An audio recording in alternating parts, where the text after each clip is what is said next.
Support for this podcast comes from Frito-Lay in the 2023 Snack Bracket Championship. The Frito-Lay Snack-It Challenge is underway, and fans are voting on their favorite snacks to crown champion. We're talking about prime-time matchups between the best 64 snacks in the land. Will Ruffles Ridges reign supreme?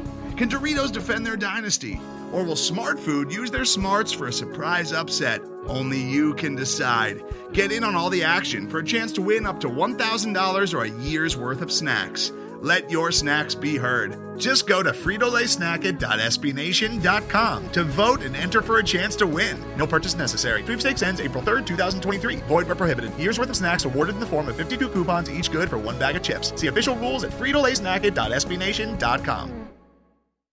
The Black and Gold Banneret Podcast is brought to you by the Unger Real Estate Group, powered by eXp Realty, proudly serving Orange, Seminole, and Lake counties. Call 407-790-9957 or visit WeSellOrlando.net.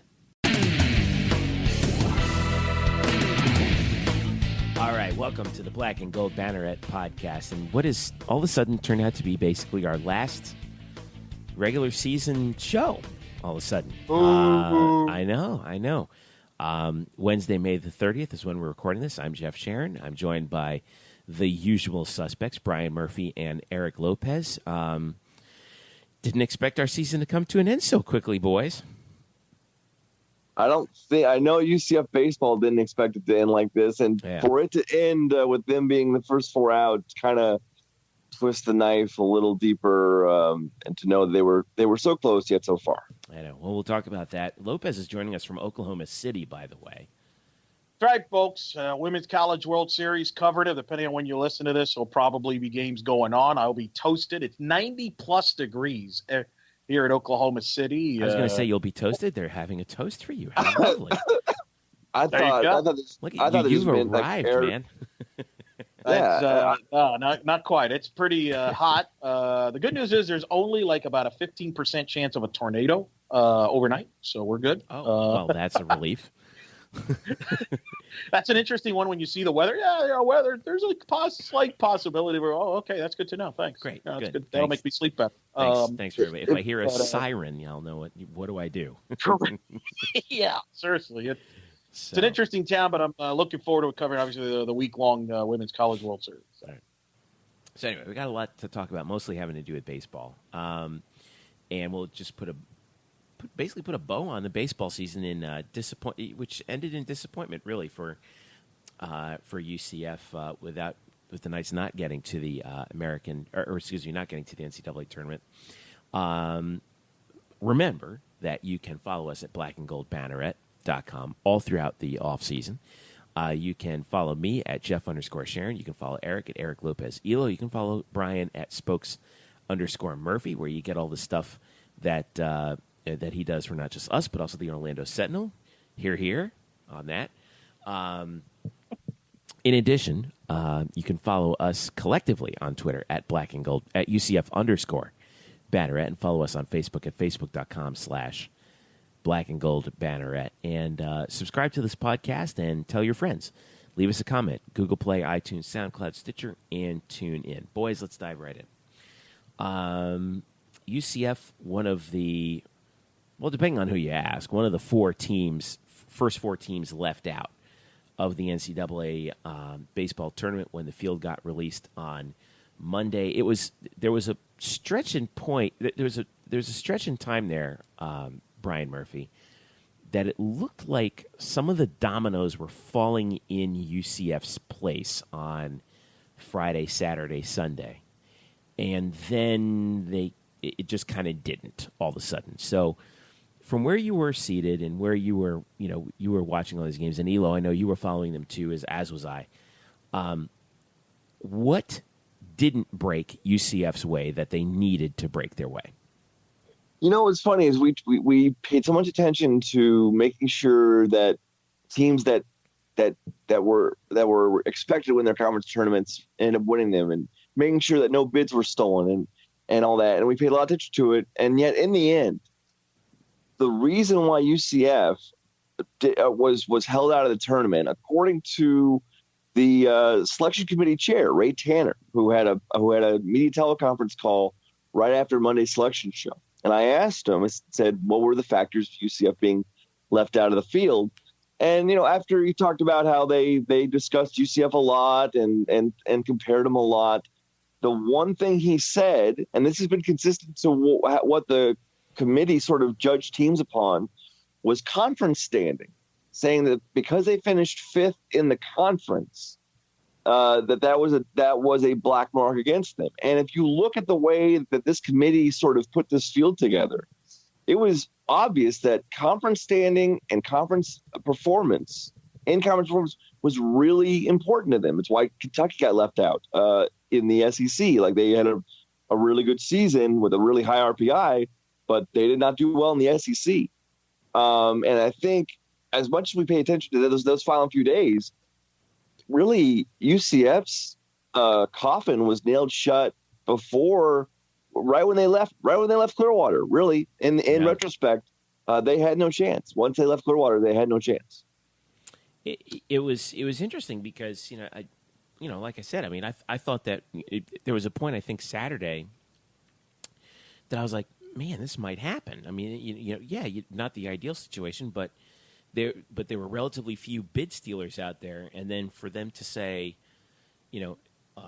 actually, no, your guys' coffin was pretty much nailed shut before you even showed up at Clearwater, was, I thought a bit of a surprise, because what they're saying is that they didn't even really give a team like UCF, a genuine bubble team, a chance to even play in unless they had won it all. Eric, what did you think? Well, I first of all, for the NCAA, for TBS and TNT, that's how you do a selection show, by the way. Please go back to what it used to be and not that garbage that you did in March, because I missed that. I enjoy that rush as brackets are announced, and I was breaking it down on Twitter. And when for example, when the first region, when Florida was announced and they put Jacksonville and FAU, I'm like, ooh, that's not good. And then when Northeastern got in, I'm like, uh-oh. And then Washington got in. I got to give Murphy credit, because me and Murph were going back and forth during the weekend. I thought I enjoyed the weekend. I thought we did a great job of kind of monitoring the situation. But, Washington was fascinating, because I know, I've talked to our friend Sam Unger, who felt that Washington shouldn't be in. But Murph was the first to catch this, that you thought, Murph, Washington was in when they took 2 out of 3 from Stanford. And they would have won the Pac-12 had they won the last game of that series against Stanford. They didn't. But the league rewarded them because they were right at the top of the Pac-12. And when I saw Washington in, I'm like, yeah, we're not getting in, because and I got to give the committee credit. I mean, they were consistent. Only one team under 500 in conference play made the NCAA tournament this year. In fact, that's the only team that's made it in the last 2 years under 500. That was Texas A&M. And I think A&M got in part because that helped them put them into Texas. But they were consistent on that. And this is the thing. You and I have argued about this, Jeff. You love the double elimination format. You wished every tournament and every sport would have double. And this is an example where I think the double elimination just burned UCF, because it put them at 13-12. And Ray Tanner and this committee paid attention to conference tournaments. He even acknowledged that about Kentucky when they were 13-17. He's like, they didn't even have a chance to improve. They didn't improve on that in the tournament because they lost the opening game. So they clearly paid attention to that. And they just decided that.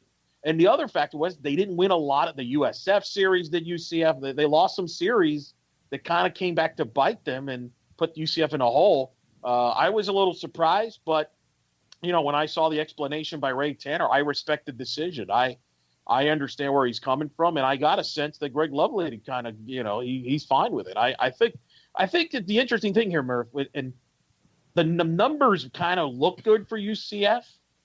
But I think, unfortunately, what we saw in Clearwater was the product on the field, and I think that was a lasting, unfortunately, impression that kept them out. Yeah, maybe so. I mean, certainly in those 2 games in Clearwater, this did not look like a team that, frankly, deserved to be in. They were no match for Houston in the second game, and Lovelady kind of admitted it. In that game when they lost to Houston, there was their elimination game, said, we didn't play that badly. They just played better than us. They beat us. And then East Carolina was just riddled with mistakes.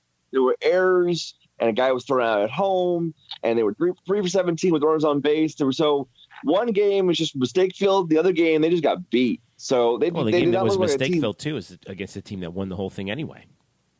Right, exactly. And the team that they got beat to in game 2 was the team that won the regular season title. But it was not a good showing. Obviously, I mean, there are ways to lose 2 games back to back, and that was not an impressive way to do it. But really, like I said, and Eric is right.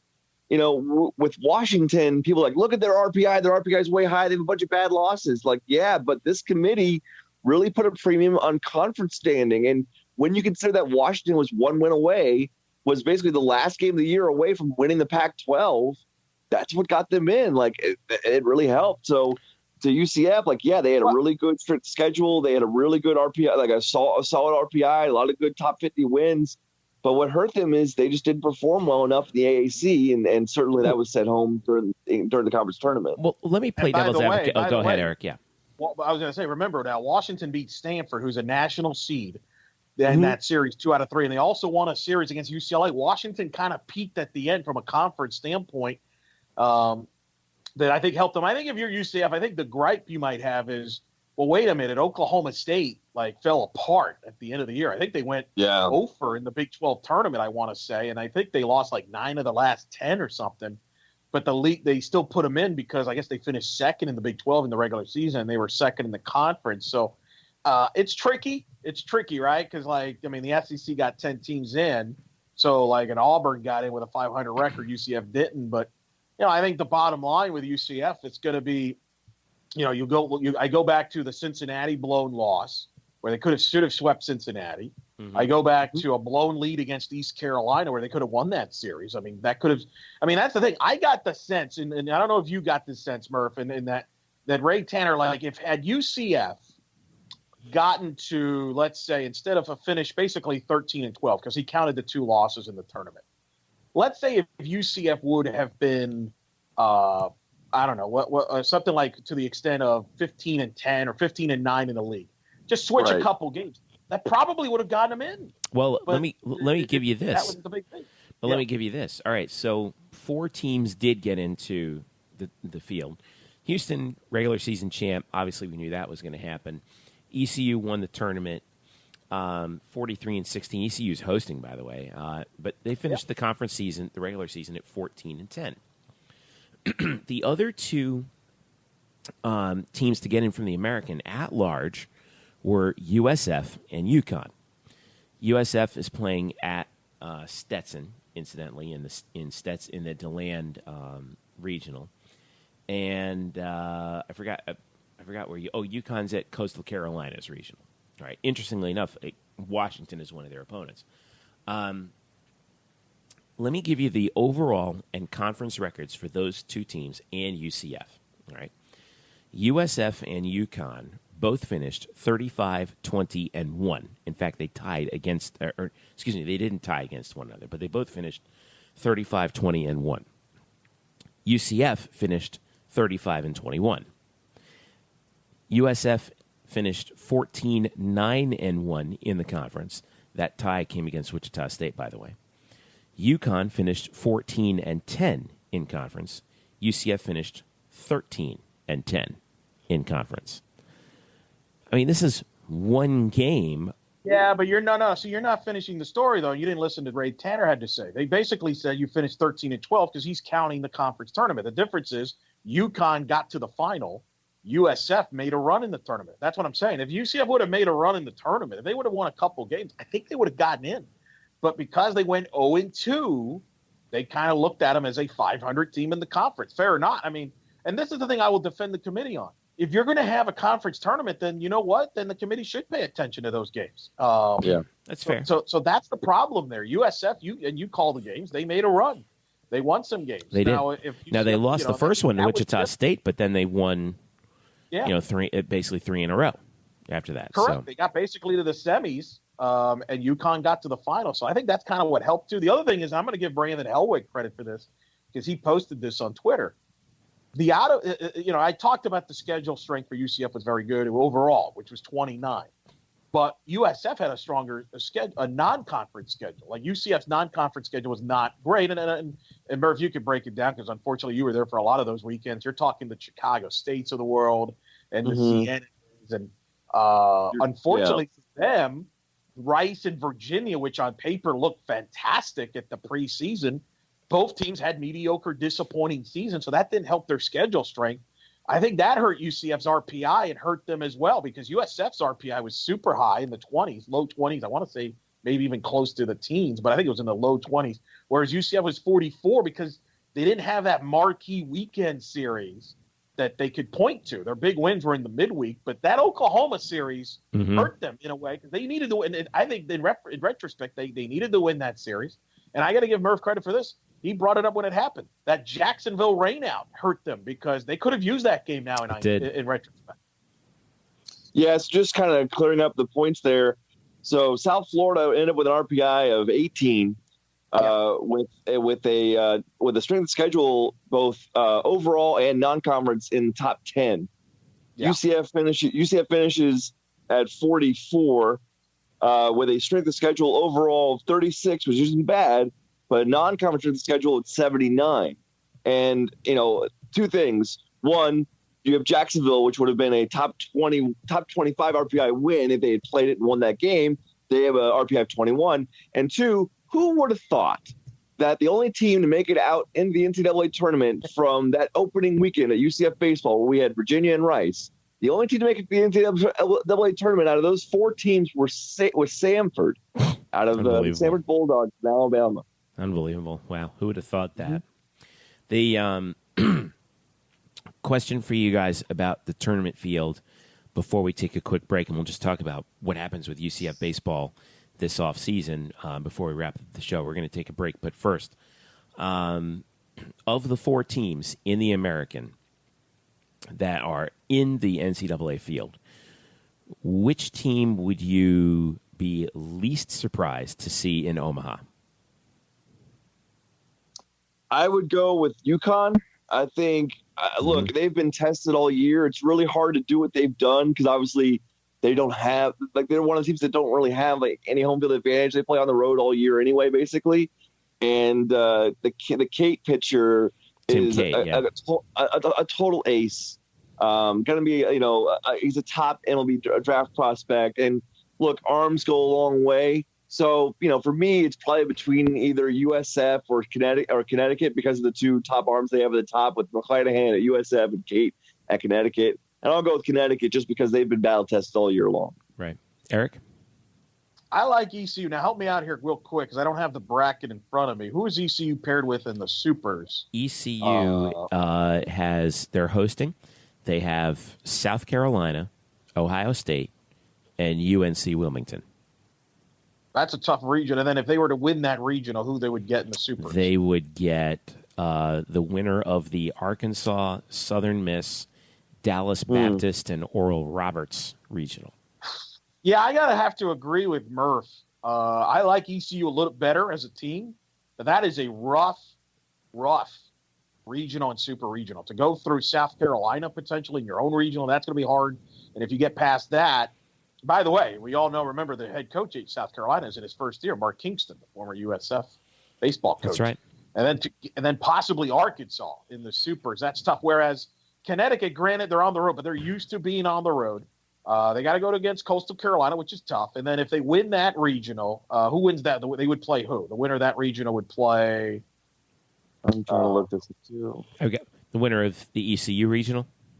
No, the winner of the Coastal Carolina. Coastal Carolina regional would play. Hang on, I'm going to get it for you here in a second. Oh yeah, here it is. They would play the winner of the Stanford regional, which is Stanford, Baylor, Cal State Fullerton, and Wright State. And this is the thing. This is the irony of this. Stanford could get upset in that regional. Now, what if? Imagine this. One of the storylines was that Connecticut didn't host. Some of the people were kind of like, well, they should have hosted and all that. What if Connecticut were to win their regional and Stanford were to get upset? What would they do then? That would that would be wild. Well, you would all of a sudden you'd have them likely facing like a Baylor or a Fullerton there, So but technically Connecticut might be the higher seed, so they would have, I would think, the right to host it if they can. I mean, that, or at least move it to Norwich. It's just funny. So I'm with Murph. I think Connecticut I would rank 1 as the most because I like their draw. I think I like USF second. I think they can win that DeLand regional. We'll see how I was going to say USF would be. They would get my vote. Looking at the bracket specifically because they're in that DeLand regional with Stetson, Oklahoma State, and Hartford.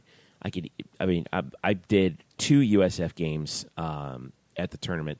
The top 4 guys in that order are just absolutely lights out, and I could see them getting out of DeLand, and then they would play the winner of the Chapel Hill regional, which is North Carolina, obviously, Purdue, Houston, North Carolina A&T. Boy, wouldn't that be something to see Houston and USF hook up in a super regional? Boy, wouldn't that be something? I'll tell you this: if you're a college baseball fan, that USF, if USF plays Stetson in the winner's bracket game, my goodness, you could have 2 first-round pitchers go head-to-head with the USF ace and the Stetson ace, Gilbert for Stetson and the kid for USF. I mean, they are Shane McClanahan, yeah. They're both in the top 10 in strikeouts. They're both in the top 10 in giving up the fewest hits allowed. I mean, that is going to be unbelievable if they were to play. So I think they're right. I think the American will do very well, and I think it'll be interesting to see how they pair up. I will say this as far as the UCF, I think if you're UCF, I think your argument is probably your best with Oklahoma State. The Troy and Dallas Baptist, and this is one thing I do like about the baseball committee that softball just isn't smart enough to figure out, and that is they have certain things they go by and they're consistent. And Kendall Rogers pointed this out. The last decade, a team that's won 40 games and had an RPI around 40 has made the field every time in the last decade, and that applied to Troy and Dallas Baptist. That's why those 2 got in. So I didn't have a problem with the committee. I thought they were, I liked that they didn't reward a Kentucky. Like, I would have had a bigger problem if UCF got left out in favor of an Arizona or an Illinois. But I'm not the biggest Washington fan, I understand why they picked them. And I understand why they made the other selections. I mean, Northeastern, I don't have a problem with them giving Northeastern an opportunity. I laughed how Kentucky fans were all crying and whining about it. Like, here's an idea. Don't finish near the bottom of your league. Mm-hmm. Yeah, they'll make they'll always make the competition argument, but I don't care about that, and we're not going to get into that right here. But anyway, let's take a quick break. Excuse me. Oh man, that's rough. Let's take a quick break. When we return, this year is over. You're really choked up. I know it's an emotional time. I can't handle it. We're going to take a quick break, and we'll talk more about UCF baseball and where they go from here, and some MLB draft stuff coming up. This is the Black and Gold Banneret Podcast. Back after this.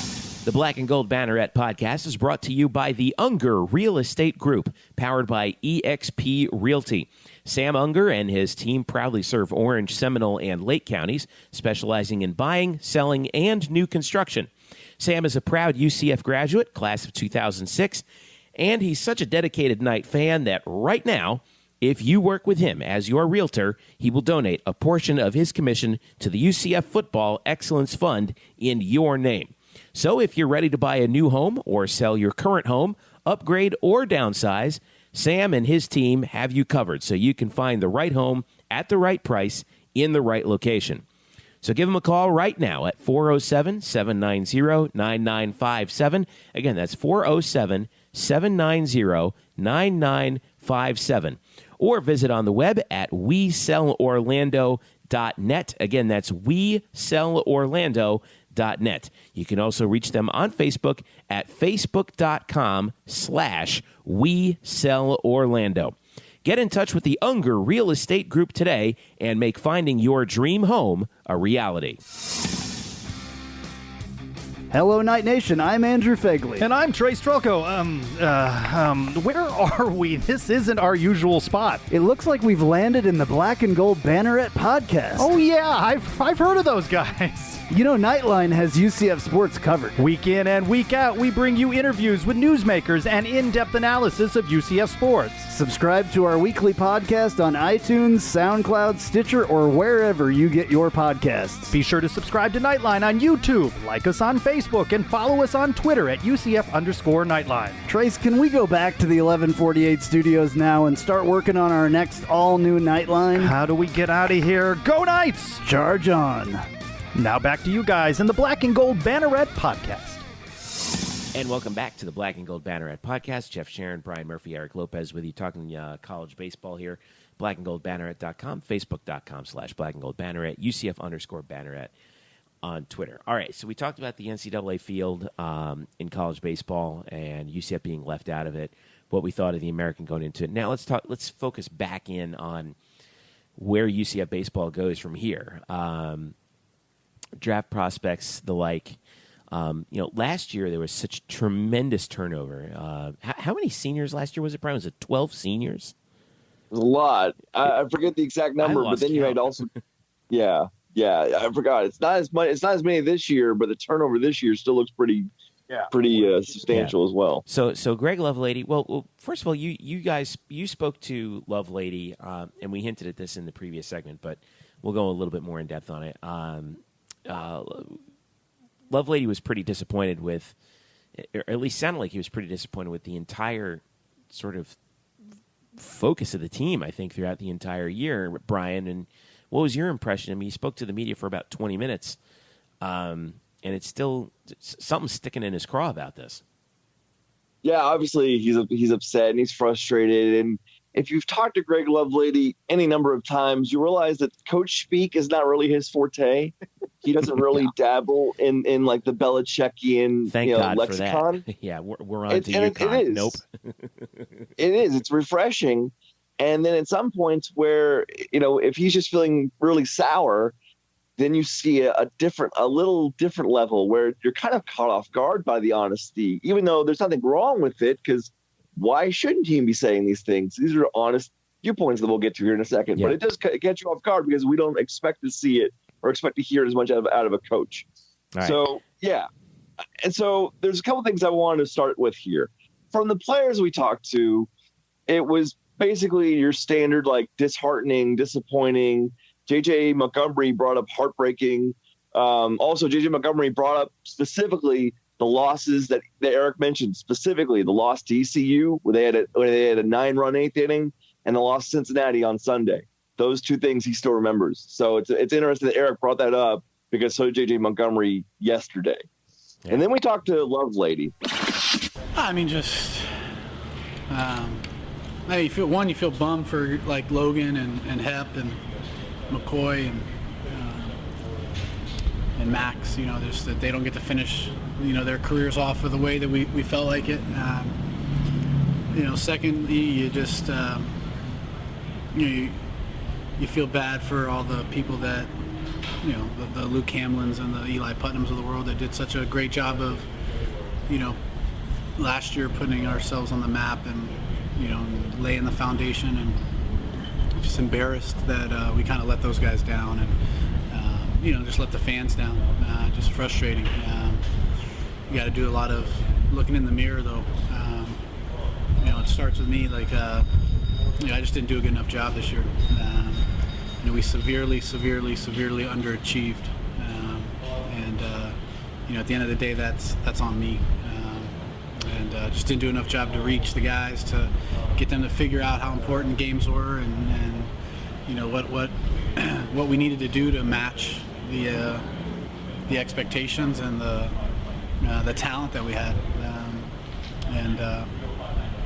just frustrating to leave a team talented like that on the field that just we just didn't do enough to get into the NCAA tournament. And at the end of the day, that's on us. I mean, we didn't do enough. And you can say whatever you want to say about what our metrics were and all that, but at the end of the day, like we didn't do enough to make it where the committee had no other choice but to put us in the tournament.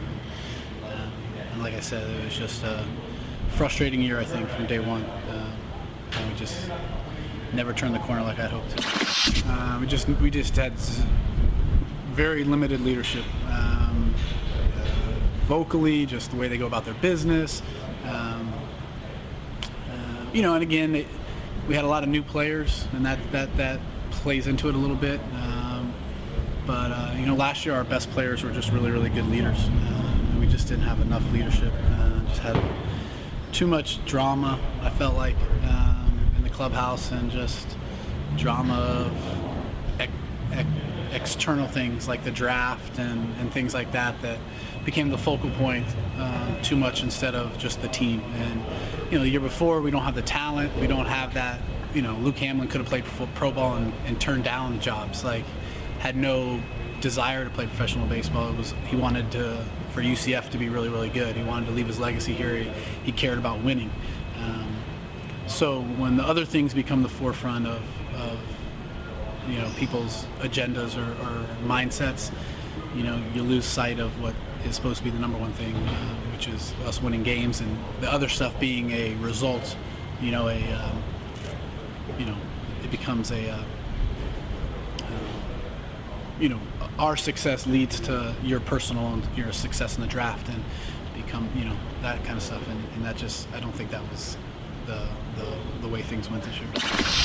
I mean, probably. I mean, you look back on it, it's obviously the most frustrating year, just because, again, I thought this was the most talented team I've ever had as a manager. So, to not live up to our own personal expectations, my personal expectation, and obviously me personally, like I'm going to take a lot of fault for this. I'm going to put a lot of this on my own, and that's gonna bother me, because at the end of the day, like, that's my job, is to get the most out of this team, and I didn't do that. So,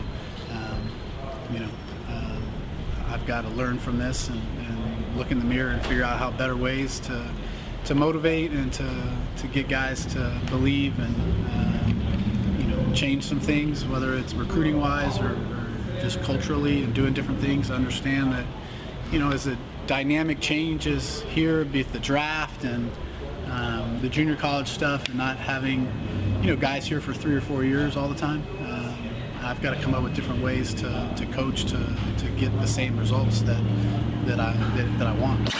There is a ton to break down here. There's a lot there, and it's a coach who's obviously frustrated, but it also gives you a peek behind the curtain of, like, man, there was a lot of strife inside that clubhouse that we just were not aware of. Well, was it strife, or was it the fact that because it sounds to me like he expected guys to be focused off of last year, and they just didn't. They were just complacent last year, or this year compared to last year, and maybe believed some of their own, to use a cliche, which I just hate, but to believe a lot of their own press clippings, if you will, and didn't focus enough on what they need on like you said, the task at hand. So it's not so much that there may have been drama between guys. It was just like, hey, guys, we need to focus on this. Oh, yeah, sure, whatever. And then you go out and I think that reared its ugly head in the fact that, this team was undefeated on Fridays after conference play began. And I say that including the Oklahoma series. But I think they were below 500 in all the other games. Yeah, way below. Yeah, and that's just lack of focus. And you guys made fun of me all throughout the year because I kept saying, is it time to hit the panic button? Is it time to hit the panic button? And the reason why I kept saying that was because this team just didn't have the step on the other team's throat on Sunday that last year's team did. And let me stop you there. Let me stop. Okay. Because isn't it easy to say that when you don't make the field? Sure, I just did. But here's my thing, right? If they don't blow the lead against Cincinnati, because I remember I listened to Mark on the radio as they imploded in that game. And that was the bullpen. East Carolina game, the bullpen blew it. I go back to the Connecticut game where nobody could field the ball because they're playing in 30 below, in winter heaven hockey weather. If they make the tournament, it's easy to say, well, they didn't have this, and it's easy when you don't win, right? winning is always the best deodorant, right? Like, I've seen teams that have won games that don't get along, but they win, so nobody cares. Everybody gets along. But as soon as things don't go well, that's when it pops up. And I think here's the thing. Last year, nobody had any expectations for the team. They were picked near the bottom of the league, and I think there were players there that, they had good leadership, that they wanted to prove a point. They wanted to prove a point that they could play. They got a new start with a new coach. And I think this year, I think some of the guys maybe aren't meant to be leaders that maybe you're hoping to be leaders. Some guys maybe had, hey, we won a league last year. We made the tournament. Hey, it's different. It's intangibles. I'm a big intangibles guy, and you can't just look at the paper and talent as much as we do. And we're going to run into this in football, because I know a lot of UCF fans are getting upset because a lot of the polls are voting him low, and what are you talking about? We have all this talent. And I agree. They have a lot of talent coming back. But the biggest question I have with the football team, and I think it implies, you can't just replace certain players from last year and expect that, it's going to be fine. Could you replace a Shaquem Griffin, for example, talent-wise? Sure you can. But can you replace those intangibles? I don't know that. I don't know if you can. And I don't know if the guy that does can do that. And I think it's the same thing in baseball. Is Luke Hamblin like the greatest baseball player of all time? No, you could probably replace a Luke Hamblin, but can you replace the intangibles that he brought to the dugout and brought to the team? No, and some of those players are hard to replace in a year. I've seen it in other different sports. So I think we blow it up when it doesn't go well, and it blows up. But that's part of a team. You're never going to have a team that's perfect. I'm sure that not everybody got along last year, but they won games, so nobody cared. And again, Lovelady said that given the team's talent this year, because he admitted that this team was more talented than last year's team, which won the regular season title. And he's right. Like, this team definitely had more talent. Certainly in the pitching staff, they had more talent. And he said for this team to have this much talent and to not make it, it was the most frustrating season of his managerial life. He said this is the most frustrating year that he's ever had as a manager. Yeah, I mean, it's all the things that broke their way this year or last year didn't break their way this year, and we can debate whether or not that was self-inflicted or not. But the fact remains, they're on the outside looking in. But here's the thing: we weren't having. Was anybody bringing this up when they beat Florida on back-to-back nights? Of course not. But then again, they would look like they were a shoo-in for the tournament at that point. Yeah. Right. It's just funny how certain things work. And I'm not saying that Greg's not wrong. I mean, obviously, he knows the team well, and I think Greg's frustrating. I think he felt it, and I give him credit for his honesty about it. But unfortunately, when things don't break well, that's where you kind of get hurt by that. And I think that's where he was disappointed. Jeff, you and I talked about this last year. Remember, this team went through a losing streak last year. Remember, they got swept by USF. Yeah. And people are saying, here we go, they're going to fall off a cliff. But they found a way in that East Carolina series. They were down big. I remember you and I were listening to it on the car coming back from a softball game, and they were trailing big, and we're like, oh, God, they're going to lose here again and this or that. And they found a way to come back and win that game. They ended up sweeping East Carolina. The problem is, that never happened this year. There was never that moment where, hey, they overcame that adversity. Here we go. And I think that's what he was disappointed about as much. In fact, I saw that where he was optimistic. He was thinking they could turn the corner, but that corner just never came. Yeah, that was that April 13th game last year against East Carolina that, again, they were on the road and they finished off a sweep, and that ignited a sweep, and that ignited the win streak. Yep. And then, and then they were off and running. But and that was the thing that never happened. Like, that's why, and I know I've been harping on this, but I go back to that Cincinnati game. If they would have just completed that game and swept them, who knows? Maybe that's the turnaround. Maybe that's the turning point. They go on a run, but they always kind of stumbled. To your point, they always dropped the game. And I remember, Murph, we've talked about it. We even went in person or on the podcast. Every series, it seems like there was always that one game where either the team would make 3 or 4 errors, or they just blew it in the bullpen. They just had hiccups. And you're like, and we say, well, that's part of baseball. It happens. But unfortunately, it kept being a repetitive result. Mm-hmm. Yeah, well, because after that, the days of Florida when they won those 2 games there really wasn't a whole lot to crow about, because they swept Chicago State but they lost to Miami, who was not good this year. They got, at some points, embarrassed against FSU, and then they break into conference play, and conference play was just not a smooth ride at any point. I mean, even at Memphis, it was pulling teeth at points. Yeah. Well, here's where we go. I mean, I know that Greg Lovelady, if he were here, would probably not be all that happy about me asking about this. Is, you know, when you look ahead with baseball and how complicated it is heading into next year, you're always looking at,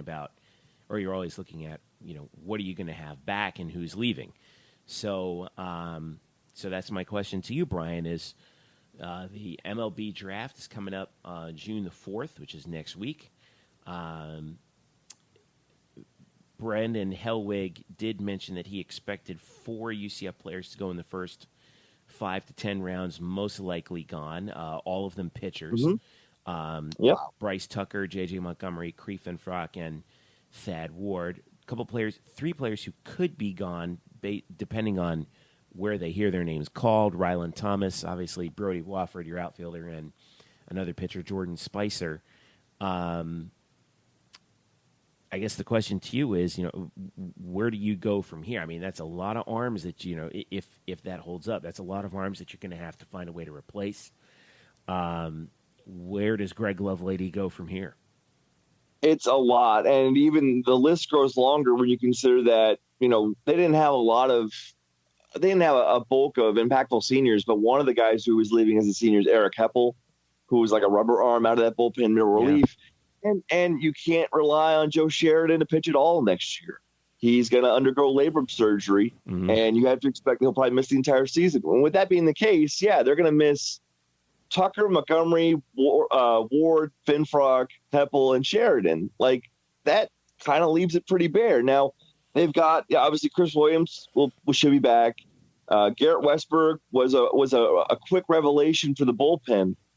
But they're going to need a lot of guys to take on some big roles next year. There are a lot of holes to fill in that pitching staff. I mean, they lost guys last year, yes, but there was still a semblance of, like, they're building upon what was already a good bullpen with more arms. Now it feels like they have to almost replace it. And then on the offensive side, you know, Ryland Thomas is draft eligible. Now, Lovelady even said he doesn't know. We asked him about, you know, who he expects back, and with Ryland, Lovelady said it wouldn't shock me if he goes in round 3, and it wouldn't shock me if he goes undrafted. So that's, again, it's another amazing statement from the head coach. But Ryland, if he does go, I mean, he's your leading hitter.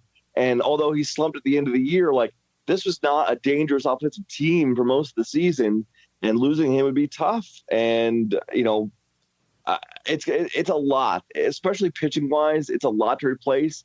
And you can't really say what they have to rebuild. Like, I've listed a few names of guys that are already there, but, like, who's coming in? Well, we don't know, because we won't really know until we see how the draft pans out. Isn't that why he's frustrated by this season? Isn't that a part of this? Because he knows in the back of his mind he was going to lose a good chunk of these players. And listen, college baseball always has a constant turnover because of the draft and so forth. But isn't that part of the reason why he's frustrated? Because he not only liked the talent in this roster, but he also knew that, look, this is our opportunity here to cash in with these veterans, because next year we kind of have a young team that we're going to, not to say start over, but, you know, you're going to have to put in some young arms there on fire early. And I think, boy, to miss the tournament, that kind of is what stinks. Because sometimes coaches know that. Coaches know when they have to replace their roster with personnel. And it's a lot easier to do it when you made the postseason the year before and ease it in instead of, we just missed the tournament. I think that's added to the frustration, don't you think? Absolutely. And, you know, I asked him about, like, how does he replace all these pitchers? And he mentioned guys like Jalen Whitehead and Garrett Westberg. But it's like, he didn't say explicitly that it bothers him or that he's frustrated by losing all this talent. But it's got to. I mean, you look at that staff and you're like, you're losing basically 6 of your 7 most effective pitchers from one year.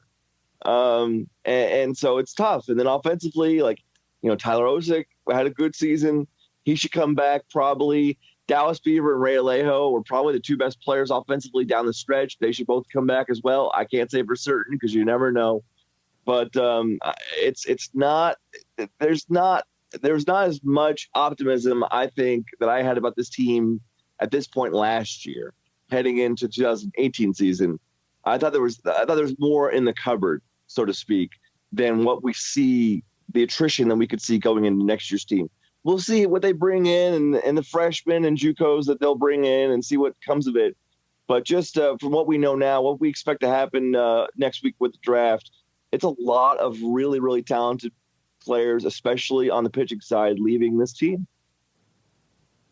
Yeah, it's when the cupboard's that bare. I mean, then again, we've seen situations, with other, obviously in other sports, but baseball, it's a lot different because of how specialized everybody is. And Eric, I thought you brought up a good point where you had said, we have to look out for this sort of situation with football, and there might be a period in time where the cupboard is bare there. But at the meantime, I think that UCF fans would be wise to temper their expectations heading into 2019 with the season. And I'm not saying that, I don't have faith in their recruiting, but that's just way too much. It's just every year is different. Every year is different. And just because you have great talent replacing talent doesn't mean it's going to fit as well. The ball may not bounce a certain way correctly. And so that's kind of the thing. I will say this.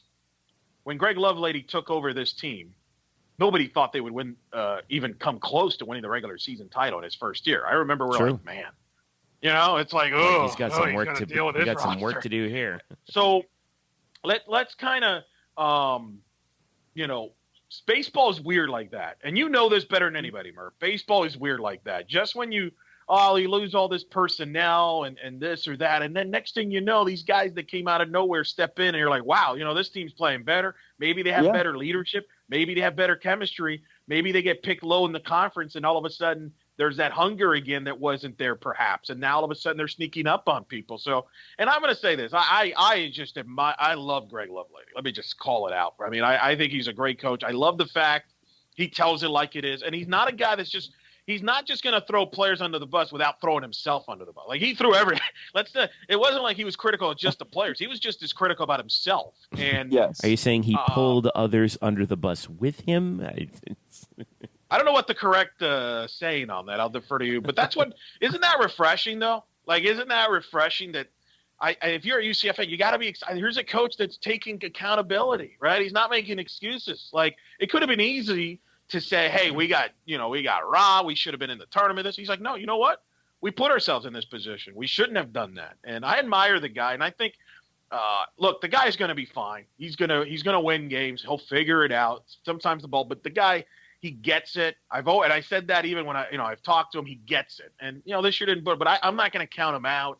I'm not going to, I have belief in him and I think he'll figure it out. I think he'll figure it out. And I think he generally will figure it out. I think he's going to think some things over, and I think there's some things he'll tweak. We're acting, by the way, like this team went like 22-38 and like just kind of abomination, this team did win 35 games. And I know that, that's the amazing thing. I mean, they just came short of missing the tournament. We're treating like this was just an abomination. I think they'll be okay.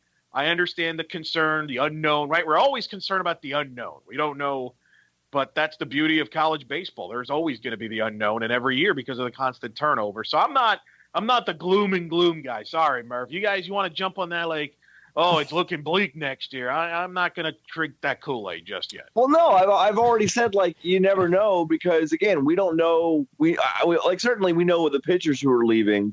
Like the four guys Brad listed are certainly going to go, and there are some hitters who might go, but for the most part we don't know, and then we don't know what their new crop looks like or who's coming in through the JUCO ranks. We don't know. We really don't. We're just saying like I'm only looking at it as through the lens of what they're losing, and what they're losing is a ton. It's a ton on any level, and I will say this like. And I'm not just parroting what Lovelady said, even though he said severely underachieved. Because the fact is, when this team makes it to an NCAA tournament and then comes back, brings a lot of those pitchers back. I mean, it gets Bryce Tucker back and Hevel back and Sheridan and Chris Williams, and they bring back Fred Frock, and he exceeds expectations. They bring in the JUCO transfers. They bring back Rylan Thomas, who was the AAC preseason player of the year. And for that team, which is admittedly more talented than the team that made the tournament last year, to not make the tournament this year, it is doom and gloom in that it's very disappointing that team couldn't make the tournament. But Murph, here let's get into why this was, though, because I remember last year it wasn't like the offense was anything great last year. So I don't know. I mean, was the offense really drastically any different than last year? Like when I went into this season, I'm like, I don't know about some of these bats. Like maybe they'll be a little better, but it wasn't exciting. I thought the starters for the most part were good. I think the disappointment, maybe bullpen, maybe the back end. I know Bryce Tucker wasn't as good as he was last year. I mean, you tell me. I think there were certain aspects that I think people thought would be a lot stronger. I think that's disappointing. But I don't know if, it wasn't like this team was like a top 25 offense last year and they dropped to 100. We've seen the struggles with the offense here for a couple of years, so I wasn't shocked by that. I think the defense obviously took steps backwards, and you called it from the beginning of the year. And I think some of the pitching, in particular in the bullpen, took steps backwards, and I think that's why they kind of underachieved and were a disappointment. I thought, okay, so I will agree on the defense, which was just really hard to watch at so many points where, it was hard to watch last year. And Lovelady talked in the preseason about how they're more athletic, they're more versatile defensively. And then they go out there and it's like, what is this? But the pitching side and the bullpen was actually like their strength. Like certainly Thad Ward and J.J. Montgomery were Andrew Miller-ish at points out of the pen this year. Bryce Tucker, although he wasn't quite as good as last year, like still had a dang good year. And again, with Eric Heppel being a rubber arm and Garrett Westberg was really good. Like their pitching staff was fine. It was one of the top 20 pitching staffs in the entire nation. It was really, really good. They were top 20 in strikeouts per 9 and ERA. I think just like, look, you want to know like why this team failed, and it's down the stretch. They go 8-9 in their final 17 games. And a lot of that is like you couldn't depend on more than like 3 or 4 runs out of this offense. And when Rylan Thomas was batting, 410 and then ends up at 340, there are, I don't know specifically what happened. He went, maybe just a baseball slump, but when Rylan stops hitting, there were only a couple other guys you could maybe depend on, and that was it. And I thought the pitching was great, but the offense was just brutal, and their margin for error was really, really slim because of it. Well, and defense and the pitching staff too. The defense, if the defense is cost, not making plays, a couple plays here and there, and you and I watched the Oklahoma game on a Saturday where they made a couple of errors, and I could just tell they're not making plays they're supposed to. You're giving the opponent extra at-bats. That takes its toll, too. So, in fairness, you're right. In fairness, maybe I'm a little hard on the pitching. Some of that is if the defense kind of betrays you, there's only so much you could do as a pitching staff. Yeah, and I'll just leave it at this. I think Lovelady said it right. Like, yeah, they underachieved. They severely, severely, severely underachieved.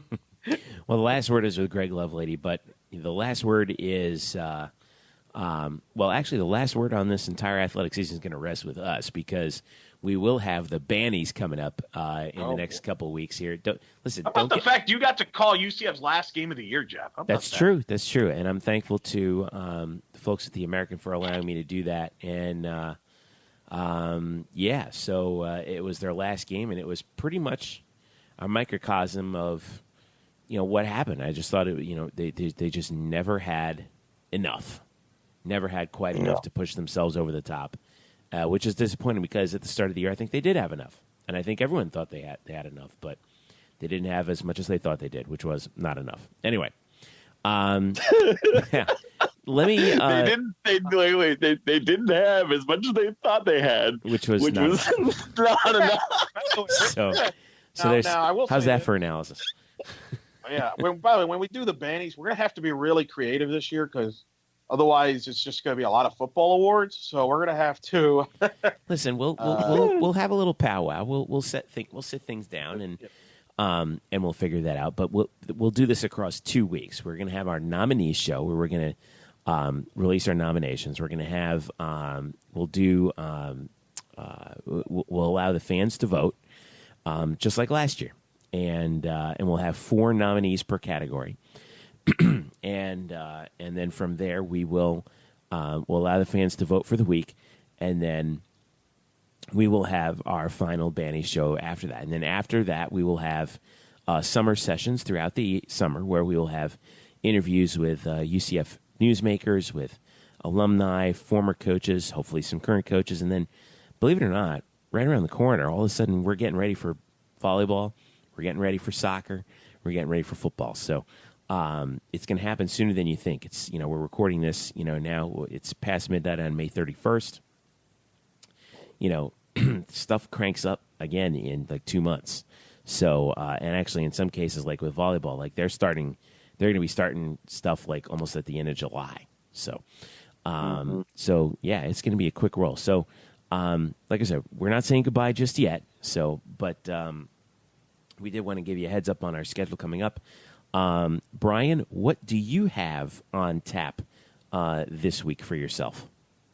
I will be at an NCAA regional. I will be in DeLand. You'll be in DeLand, yeah, that's right. DeLand, covering the DeLand regional, covering Stetson, and I am stringing for the Oklahoman. So this is some great. Wow, we've gone. This is some fun. Circle. This is some fun synergy. So Eric, I think on Saturday and Sunday, maybe go pick up a paper and okay. I'll be there. I'll be out there. So I'm are we still allowed to buy papers? Does that still exist? I don't even know.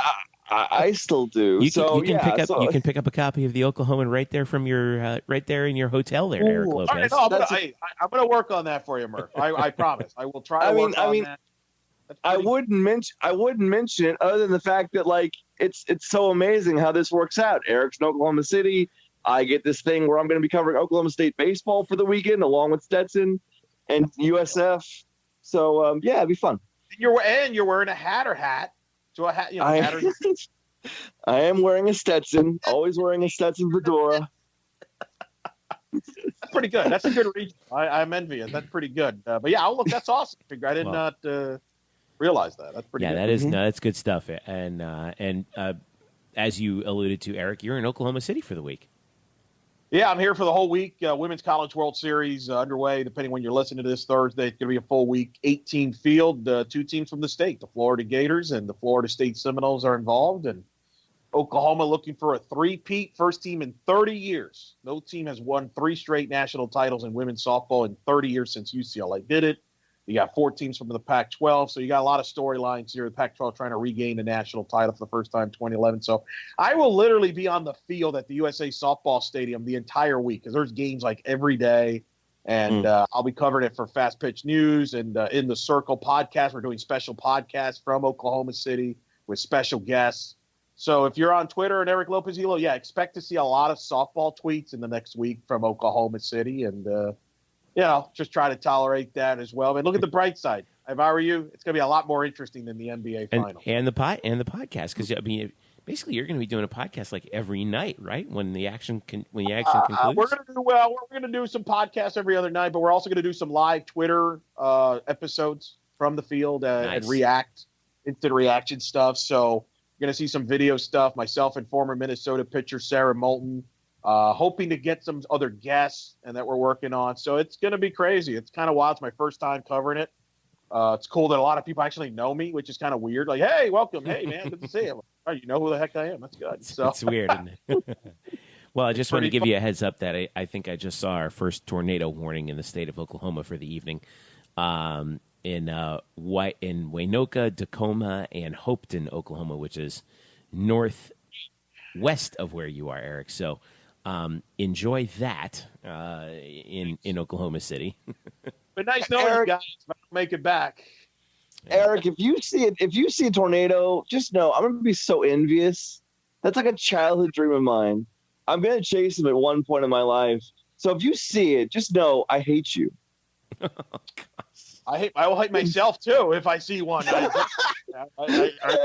Trust me, I won't be real thrilled with myself either. Listen, you get done with that regional, just fly up here, man. You know? Yeah. I got room. There's a big hotel airport. room. There's room, yeah. Why not? So, all right, guys. Well, hey, thanks again for breaking things down with me this evening on the late call. And Eric's enjoy Oklahoma City, and we'll be watching you and listening to you on In the Circle SB on Twitter. And Murph, enjoy the DeLand Regional. We'll be following you there as well. Yes, sir. Thank you, Jeffrey. All right, fellas. And thanks to you for listening to the Black and Gold Banneret Podcast. Follow us at blackandgoldbanneret.com. Follow Eric at Eric Lopez Elo, Brian at Spokes_Murphy, me at Jeff_Sharon, and us at UCF_Banneret. Don't forget Facebook.com/blackandgoldbanneret as well. Thanks also to the Unger Real Estate Group for their support of the show, as they have throughout most of this year, starting in November. So thanks again to Sam and his crew for everything that they've done for us. And thanks to you, the fans, for listening. Make sure you leave us a comment, leave us a rating as well, and tell us how we're doing. Don't be afraid to ask as well. So for Eric and Brian, I'm Jeff. Thanks for listening. This has been the Black and Gold Banneret Podcast.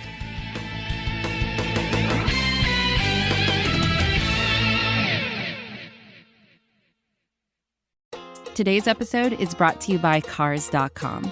With over 2 million vehicles and 50,000 more added every day, Cars.com will match you with the perfect car for you, your budget, your life, your style. And if you're ready to say goodbye to your current car, Cars.com will get you an instant offer to cash it in. Just start by entering your license plate and get matched with a local dealer who will write you the check. So whether you're looking to buy or sell, just go to Cars.com. It's magical.